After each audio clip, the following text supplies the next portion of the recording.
All right, Trenton, we are live once again. So, first thing to talk about, Destiny, which is amazing. They had another live stream today. Yes, they did. At 11 o'clock, yes. I raced home so I can watch it. You're just in time. I was like, although they were down for a little bit, and we were freaking out. That's right. We were freaking out. I was like, it like came on and then it like left, and I was like, no, come back. Technical difficulties. Started like 15 minutes late. I was like, is it ever gonna announce? Oh man! But when it did, oh man, did it? It was awesome. So, okay.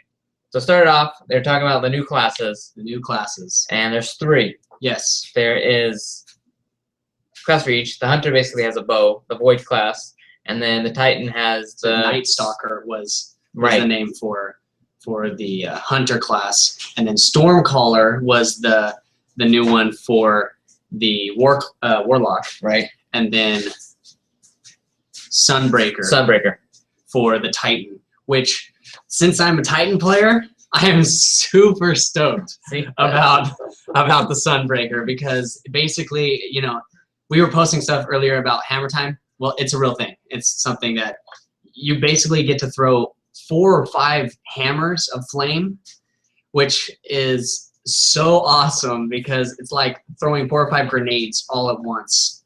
And and you can you can set up your Titan so that you can use the hammers as to create sunspots, is what they were calling them. Right. And you can it's basically like having a void shield in the middle of wherever you threw your hammers. Yeah. And then you can use that to get an overshield and kill even more stuff, and then throw some more. And it's just really, really cool. Oh man, it was intense. Like that whole. I like how like the Hunter. Okay, I mostly play as a Warlock. Yeah. But the Hunter class looked really cool too, because the bow, I thought, okay, yeah, cool, you get to shoot people with the bow, whatever. Well, that is actually a really useful class in what I was getting from it, is because it's really control. Yeah, that's what made me interested in it. Yeah, I mean, it would be useful to have someone on your team who is a Night Stalker, because then they could just control everybody out there while you guys just take them out. Yeah, because basically what it does is it like chains people up so they can't move and slows them down. And so, like the grenades or the mines that go off in the Prison of Elders, how it makes you really slow and stuff. Right. That's kind of what I'm thinking. Yeah, like a netting. Yeah. Yeah. It was. I didn't get to see it. They didn't really kind of showcase it a whole lot during the. It's kind of a bummer, but they showcased the Titan and the Stormcaller. Yeah. A lot. Like a ton. Like.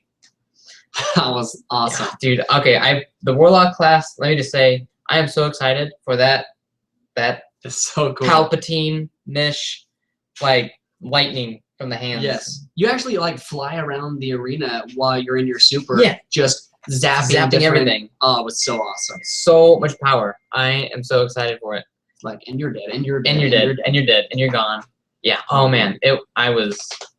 Dude, guys, it's going to be legit. The new subclasses people are going to use them. It's not going to be like, well, I've always used this and I'm just going to stick with that. No, people will be using these. Yeah, the other thing they showed off was the new strike. The new strike. Which, I'll be honest, I felt like once it was going, like it was just like any other strike, but then it got to the boss, and that was awesome. They did showcase some of the new Taken minions, which are really cool looking. That's true. It's basically what we saw was the Taken are basically the enemies that you've already fought, but possessed by some kind of other force. Yeah, it's like they're Taken. Like, yeah. Yeah. They look like celestial. Ghosts. Yeah, like some almost like they're see-through. Or like you were seeing into the void is what I saw. They were like flaming, but then their insides were kind of like swirling into like. Yeah, it was really weird, and the way you fight them, they look like a different type of beast. Yeah, it's like they took all the things you already had, but then it's kind of like feels kind of like the Flood in a sense. Which go figure, it's Bungie. So I mean, what other ideas are they going to use besides the one they've already used? But. But they did introduce, I love the idea of this actually being a dreadnought that comes into the system. Yeah. And it's so huge. And they said that each each strike is going to be very different in that the bad guys spawn in different places each time. Instead of being, you could mindlessly run through a strike without having to think too much about it.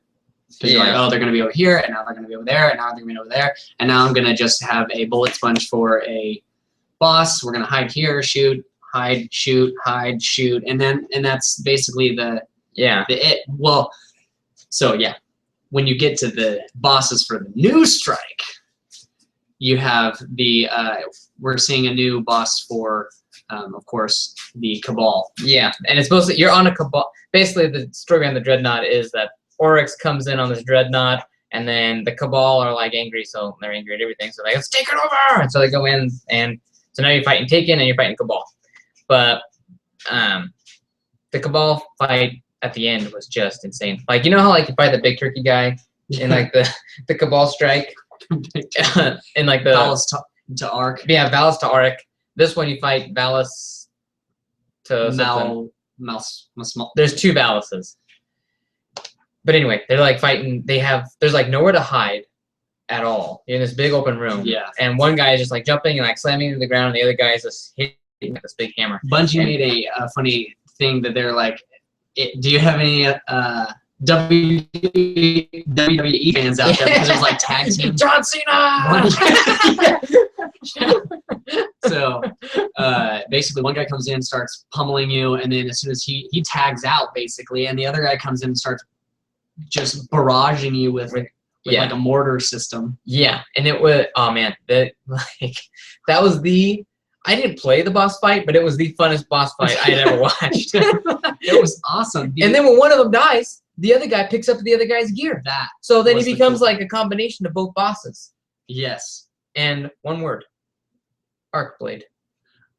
Oh man, it's like a freaking sword. You get to have a sword, not Arcblade, Arc Sword. That was the name of it. Yes. Because Arcblade is what the hunter uses. Yeah. But dude, I've been telling people like, I mean, like, it'd be so cool if you had like a super or something like that, where you had like this really long sword. I'm really happy they're starting to use that. Oh my gosh! So I think it's a heavy now. Yeah, it's a heavy weapon. Rather than having just a rocket launcher or a heavy machine gun, you actually get to have a sword or a melee weapon. Yeah. So too legit. I'm so stoked. Yeah, they showcased it where one of the guys was following the guy who was using it, and he was basically running down a Centurion, just running him back. Right.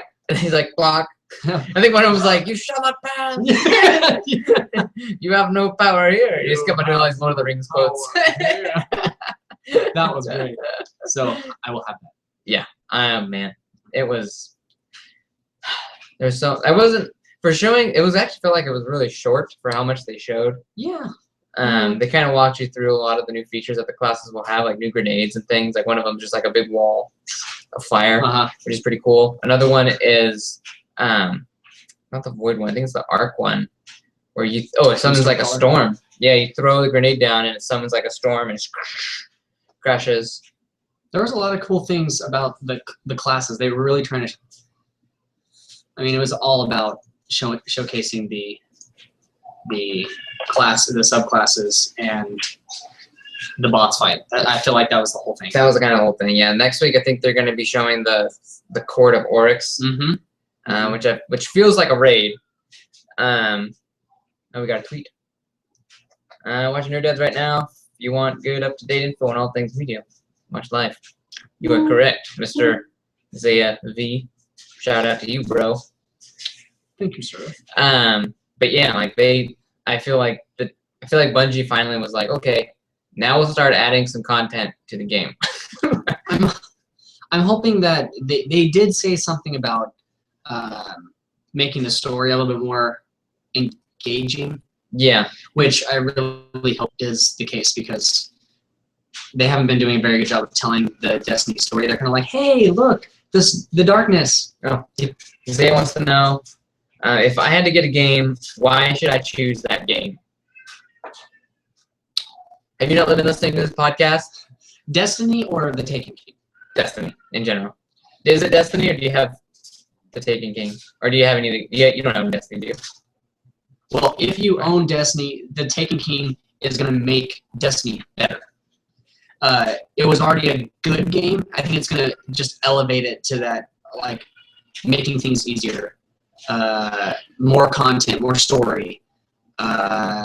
It's gonna nerf some of the old weapons, so some people are gonna be kind of mad about that. But it's also gonna give you a lot of opportunity for new progression, Right. which I think is gonna be really great, and that's why they should choose the game. Right. For me, Destiny was like the first game in like a long time where I felt it was truly a hobby and not just a game. That is very true. Because it's like, I mean, it's like most MMOs. There's a grind. You're gonna have to level up. You're gonna have to get gear. You're gonna have to team up with people you don't know. But at the end of the day, the experience is so much fun that you forget about the lack of story and you forget about the fact that you ran the same strike 150 times. Well, I didn't, because there was a lot of time that, especially as a dad, I wasn't able to hook up with my friends and go on a raid. So I've been kind of like really grinding, and it's still fun. Man. That's the amazing thing about that game is, I mean, with the weapons and all of the different things that you can do. I mean, and you can hop in with people during, like, so say you're going on a bounty. Yeah. I mean, it's like, oh, well, I'll just go do this for a little while. And there's people out there doing stuff, so you can kind of say, hey, you know, walk around, talk to them. You know, yeah, if they're in the middle of like one of the not the strikes, but the little bounties that happen in the middle of you just out scoping the place out. Yeah. You can just jump in. The patrols. Yeah. I hate patrols. Patrols are the worst way to play that game.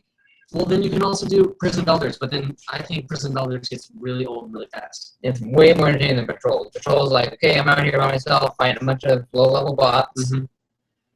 I hate patrols. I tell everybody, you know what? Don't do patrols. If you want to level up in that game, bounties. It's just bounties.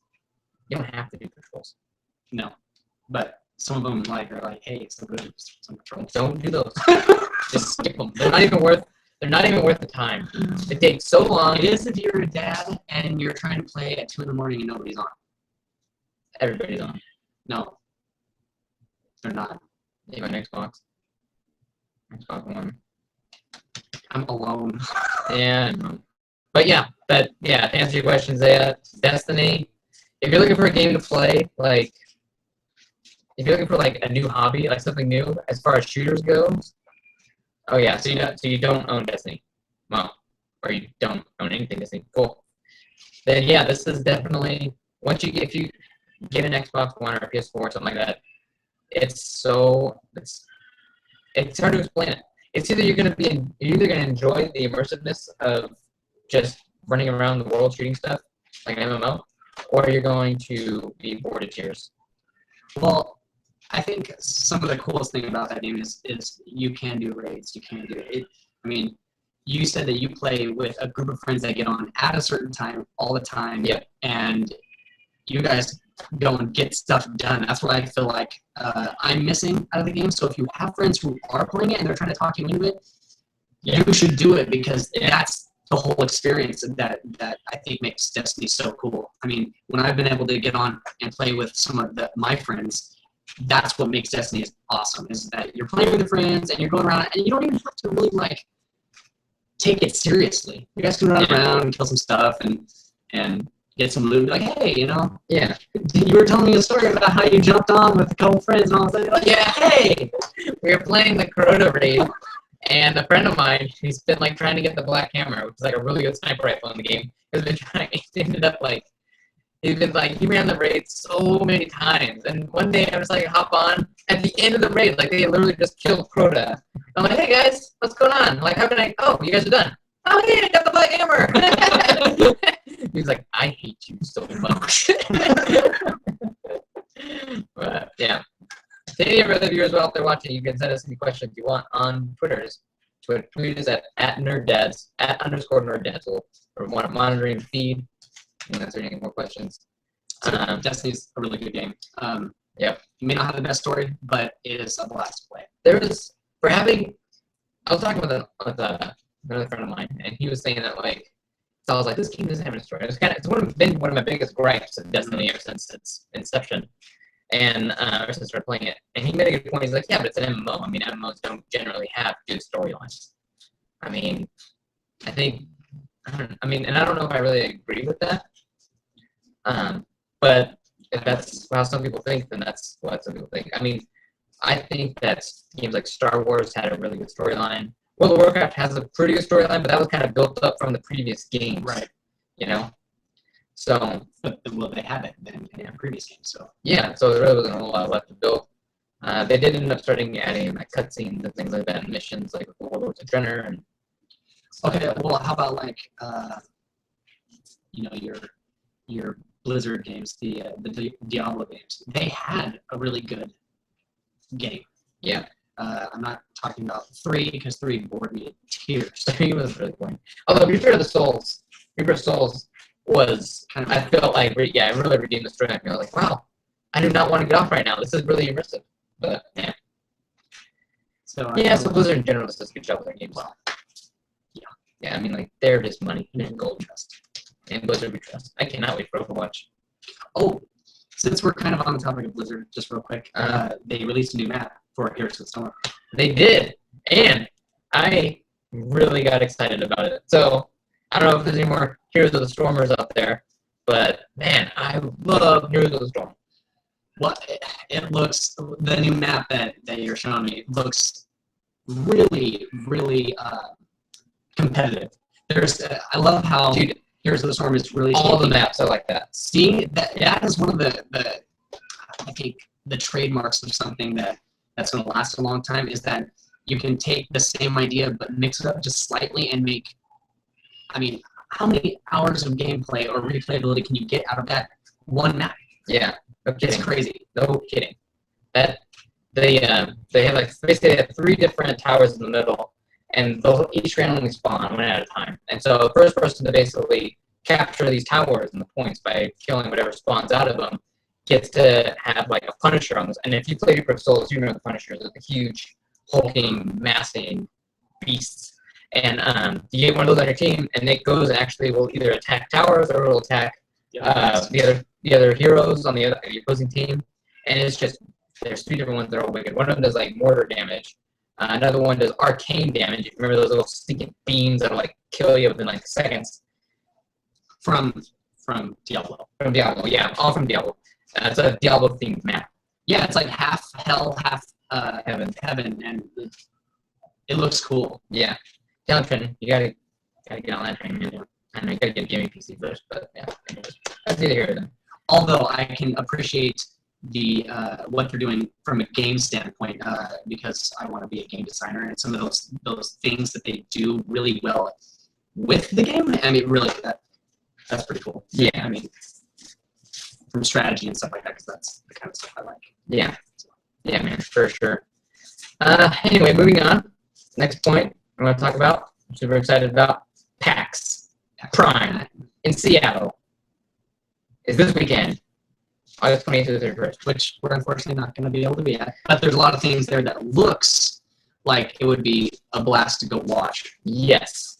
What are some of your stuff you're looking forward to? Well, some of the things that really attract me in those big conventions are when you get to talk to or hear from game designers and story writers and the lead design guys. Those guys, because I want to be that someday. And something that I'm progressively working on, I feel that those would be really insightful, and plus, I mean, those guys are so full of ideas and creativity. It would be, and plus, we want to just sit around and hear them go back and forth with each other. Oh man, like yeah, that's my kind of thing. And then live stream, tournaments and stuff. Those would be cool. Like a Mortal Kombat tournament. Mortal Kombat, dude, having on Steam, dude. We mentioned it. There's gonna be a tournament for Super Fight. Yes. Okay, if you don't know what Super Fight is, it's basically a debate game. It really is. It's like you have a card, and it's Keanu Reeves, and then your opponent has a card, and it's Godzilla. And you each get a superpower, and then that superpower is basically like, okay, I'm Keanu Reeves, and I have a kitten cannon, and I shoot kittens. And then, Godzilla's like, well, I can only be killed by getting shot in the head. And so then you guys both got to argue about who would win in a fight. And then you throughout the match, they drop in scenarios like you're both in a crumbling building or in an underwater research laboratory, and like all these crazy random ideas. And they have honestly, when I seen that, I was like, that's gonna be like going to a debate tournament like I did when I was in high school. super nerd. I mean, and these people who are going to be there debating are legit debate people. Yeah. I mean, they're going to be able to say, okay, what's my counter to that, and taking notes as they're, you know, it's going to be like actually watching a debate, Right. but nerd.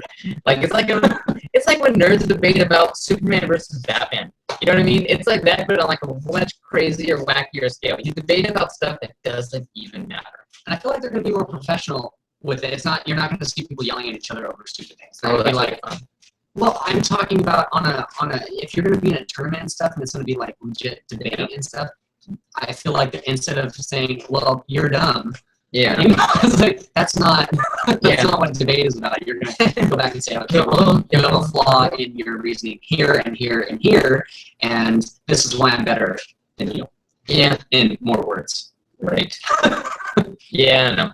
But that really interests me. I would like to see that. I would really like to see that. Plus, you actually learn a lot about the things they're talking about. Like, you may not know sort of things that they're pulling out of, you know, a comic here, a storyline there. You know, it's like, oh, well, I didn't even know that Godzilla could levitate and do a full-on, like a double kick to the chest. Oh yeah, from the old movies and stuff. Right. It's like you just don't know that it would be funny. Anyway, so yeah, there's a lot of secret stuff I got to let people learning. I thought I'm not, but I was playing with like one kid, and he was like talking about like, oh, actually, Mothra. Yeah, he literally was a high school kid.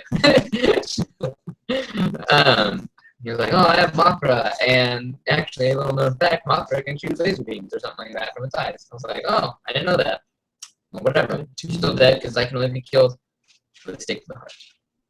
But yeah, Godzilla can't hold a stake unless it's like a sequoia, and even that it's not that big. Yeah. Maybe that big. Yeah. You can fashion any type of wood to a stake. Doesn't matter how big. Dude, also, Koji Igarashi is going to have his own panel, and he's going to be talking about his new game, Bloodstained. And how that is actually how the Kickstarter is involved with all that. That's one of the cool things about that particular event. Yes. Yeah. I'm kind of hoping there'll be like a live trailer or something they'll show. That'd be cool. I want to see more. There's got to be some kind of poll other than his name. Oh yeah, I've already seen like some images and some kind of like concept stuff for it. It looks like everything's ever done. If you don't know who Koji Igarashi is, he's the guy that did Castlevania, like the old Castlevanias. The guy was around for years. He was with Konami for a really long time, and then was like, moved solo and started doing his own thing. So now he's working on an indie project called Bloodstained, which is basically a spiritual successor to the Castlevania. Yeah. And it looks like everything you'd ever want. The guy's got a whip, and he cracks the whip and kills people with the whip and jumps around, platformer. It's a 2.5D platformer. And it's going to bring back a lot of memories. The first Castlevania game I got into was Castlevania Circle of the Moon for the Game Boy Advance. And I had a Game Boy player. And I remember spending my summer laying down on my futon. I had a really uncomfortable green futon. Eating Cheez-Its and drinking root beer. That's how I spent my summer. It was awesome. Not a day goes by when I wish, that'd be really nice to do that again sometime. Now you're dad. But now I'm a dad, and now I do that Small at night. Sometimes. When my wife lets me. Right. Or she does it with me. So there you go. Yeah. That's how you do it right there. I think that's the other thing I like about Heroes of the Storm, is that it's something that we play together. And it's not something that she's like, oh yeah, I'll play with you. It's like we're into it. As soon as the kids go to bed, boom. We fire up. She's putting the kids down. I'm getting the laptop and the computer turned on, and it's game time. It is on like Donkey Kong. But yeah, it's been pretty fun. Like drinking chocolate milk and just playing HOTS. So awesome. Yeah, there's gonna be a lot. I'm really looking forward to PAX Prime. Gonna be a lot announced, probably a lot shown. We'll keep you updated on the coverage for the weekend. Probably next show will probably be about that. So that'd be pretty cool. The last thing we were going to talk about is actually, it's a good segue from what we were just talking about, is how to be a gamer and a dad. Right. Because being a dad is a full-time commitment. I mean, if you're not working, you're at home with the kids, and you're working, and of course your wife. You have to make sure that you're taking care of the spouse. Otherwise, the kids suffer, and you ultimately suffer. So there's not a whole lot of time. Yeah. Happy wife, happy life. Yeah. So the question posed is, how do you enjoy gaming as a dad? Yes. So I know for me, it's mostly at night when the kids go to bed and we play Heroes of the Storm.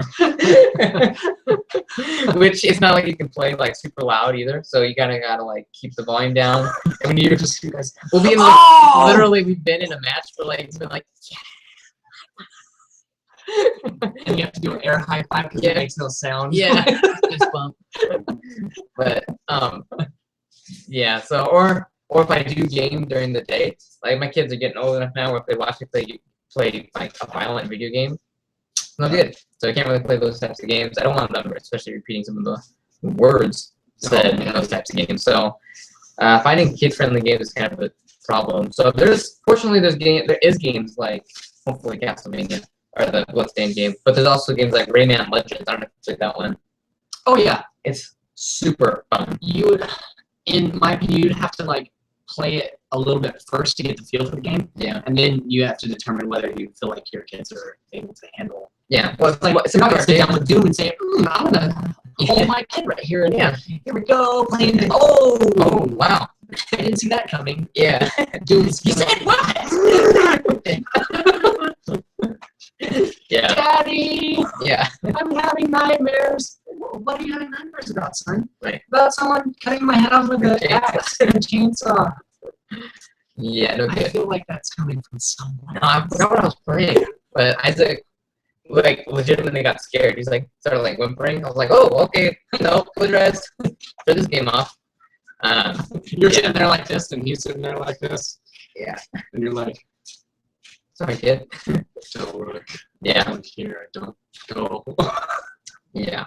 So it's different. I mean, being a dad as opposed to being single or being a young married is different when you have kids because, like, you're a lot more conscious of not only the games that you play, but of the stuff you watch and you listen to and you, like, expose your kids to. Also, they should be the priority. So, I mean, if you don't think your kid should be watching that, you shouldn't be playing it at that time. Yeah, you know? Or if your wife needs you when the kids are up, yeah, you're not gaming. You're not, and you're especially not playing Destiny. There's no cost. Oh, no. Oh yeah. So, I mean, you have to take on a whole different.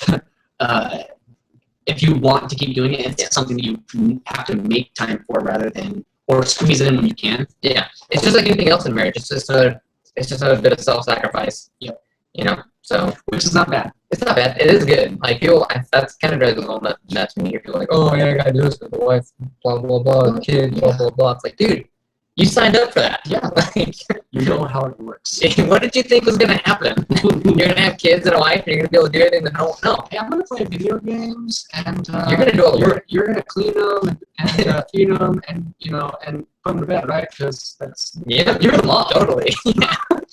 I work all day. It doesn't work like that. Yeah, it don't. So one of the ways that I find gaming works best for me is I also play at night.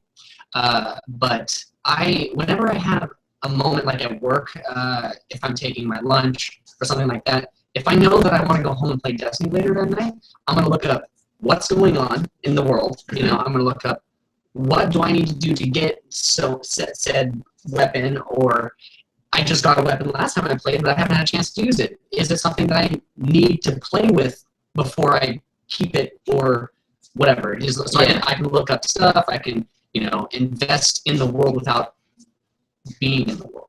Yeah, you get what I'm saying? Right. Yeah, you kind of like that's kind of how it is with like Heroes of the Storm for us too right now. It's like, okay, I've got time to like play it right now, but I can at least like research different builds for different characters, different map strategies. Yeah, and this way by the time we get the night, like, oh, I've seen this video on YouTube earlier today, But yeah, that's exactly. I mean, and mobile gaming makes that so much easier because, like the Destiny app, every major game has some kind of app that you can go in and research and look to see, so that you can have the stuff already prepped for you when you come back to it, which is really cool. Right. Yeah. Or even Twitter. Twitter's a good way too because it's like, okay. So on Twitter, you follow things you're interested in. So if you're following Destiny the game, or you're following Hearthstone, or you're following whatever game that you're interested in, you can see news about it. You can follow other fans of the same game and see kind of what their take is on it. You kind of create like a community too. So it's pretty cool. Like honestly, Twitter and Snapchat, two of my favorite social media platforms. not to get away from that, but I was listening to DLC, and if you don't know what that is, it's a downloadable content. One of our favorite podcasts. Where they were talking about they have a different kind of struggle when playing games. Is they have to, because they're so busy, and some of them are dads. Yeah. But they get to play games at work and stuff. But they have to choose what they're going to play. Right. So it's like, I'm going to devote my time to this. And even though they need to be researching about this, they may say, my free time is going to be this. So you have to really pick and choose. And that's why one of the hardest things about being a dad is that if you don't choose your games wisely or do your research or, really invest in doing the research beforehand, you will lose out because you'll be buying things that you like, well, I invested 50 hours into this game that I really don't even like. Yeah. And money. Yeah, and money. It's like $60 or whatever it costs to buy a brand new game. Whatever. Which, as a dad, we don't do. You know how hard it is to find brand new games for cheap? It's pretty difficult. Usually, you'll find reviews on our show like months later because we finally had a chance to play it. So, for all of you dads out there, those are the things that we really. Although we will be doing a Batman Arkham Knight review pretty soon. Yes.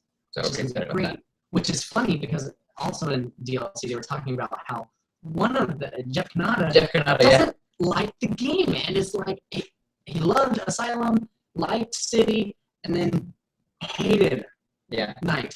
Yeah, and honestly though, I don't blame him. See, right there with him. Because there's been, for example, Assassin's Creed right now is one of those games where I'm like, okay, I'm going to play Assassin's Creed because I know it's good, and I know I'm going to enjoy it, but right now I really just try to play Destiny. So I'll sit down and I'll play Assassin's Creed for a while, and then I'm just like, it feels like it's work. It does feel like, it feels like work. There's some games, if you don't, especially as a parent, if you don't enjoy the time you're spending, then do something else, because your time is gold. Precious. It is very precious. Don't spend your time doing something you don't like. If you don't like Batman Arkham Knight, then goodness gracious, go find something else to play. I'm playing it because everybody else likes it. I'm gonna like it. I know, darn it. It makes no sense. Same thing with TV shows. It's like, oh, everybody, go watch Daredevil. If you don't want to watch Daredevil, don't watch it. You don't watch other people's football teams that you don't like. Right. So why would you spend your time unless you play fantasy? In which case you need to watch all of them. You need to watch every single game, which you really don't. You just have to be Dragon's fans. I'm so excited for fantasy football. You brought it up. Another nerd thing. I am so stoked. Fantasy football time. I am too, not for fantasy, but for the football season, because where I work, we have the tickets, so I can have a different game on each TV. And we have 9 TVs, so I can watch all of them, which is great. So, but yeah, anyway, we are going to probably do a football pool. You are? Yeah. Or whatever. You should play fantasy sometime. It's too much work, though. No, it is not. Everybody thinks. Have you played it? Have you played fantasy football? No, but I know you have not played. It's because they spend hours doing it. All because they spend hours doing it doesn't mean it takes that many hours to do it. But if you want to win and make money, no. Dude, if you want to just have fun, dude, it's so easy to even It's just like anything else. If you don't want to do it, don't do it. But I'm telling you, it's not like it's like a chore. It's not like, oh, I gotta spend all my free time researching everybody in the free agency to figure out. Dude, just pick one. Look at their stats and pick one. That's what, it's as complicated as you want to make it. That's really it. It's as complicated as you want to make it. I love fantasy football, and it's fun. And me and my wife and my siblings and my mom and dad actually this year are all going to be in our own fantasy football. Oh. So yeah, but I think that's about it. Gaming as a dad is it's tough. You're not going to. You appreciate it more when you get to do it, though. It's true, and you really appreciate good games because you'll also notice as you get older, not as a dad thing, but as you get older, all the games start to bleed together. They're all just kind of like copies and replications of each other, and I think that's the reason why I like this game a lot, because it feels very new and fresh. And it's still fun even though there's no real story. What makes that game fun is that it is kind of a hobby. Yes. I said it before, I'll say it again. Destiny is a hobby. And you get on and you're like, okay, well, I'm going to work on this guy. I'm going to work on that piece of it. And then I'm going to level up this way, run this raid. You try different strategies. and the community is really cool. Like they're not.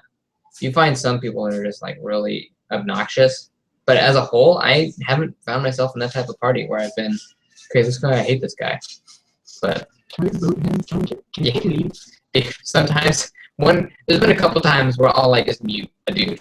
I usually play only on mute because I can't stand talking to people that I don't know. Which is a bummer because you've got to communicate when you run raids. You have to communicate. It's like, okay, who's covering that oracle? Who's covering that? But anyway, that's neither here nor there. So, alrighty, guys. I think we're about good. If you guys have more questions, let us know. You can tweet us at @nerddads, @_nerddads, nerd_dads. There you go. There it is. That's the one. Nerd_dads. And we're on Instagram at the same address. We're also on Twitch. Probably streaming some HOTS. Streaming some Hearthstone too. Make it down Hearthstone on there. Oh man, And I'm actually Diablo 3. doing pretty good at Hearthstone right now, and I haven't bought any of the expansions. Oh, wow, that's really good actually. Yeah, I need to get. It's so expensive. Oh my gosh, that game is just way too expensive. You have to invest so much time to get any. Like, if you don't want to spend money, it's like they're really trying to say you don't have to buy anything, but it's going to take you a long time to get anywhere if you don't. You know. Right. Super frustrating. So, anyway, that's us. See you guys around the web. Follow us on Facebook, and talk to you later.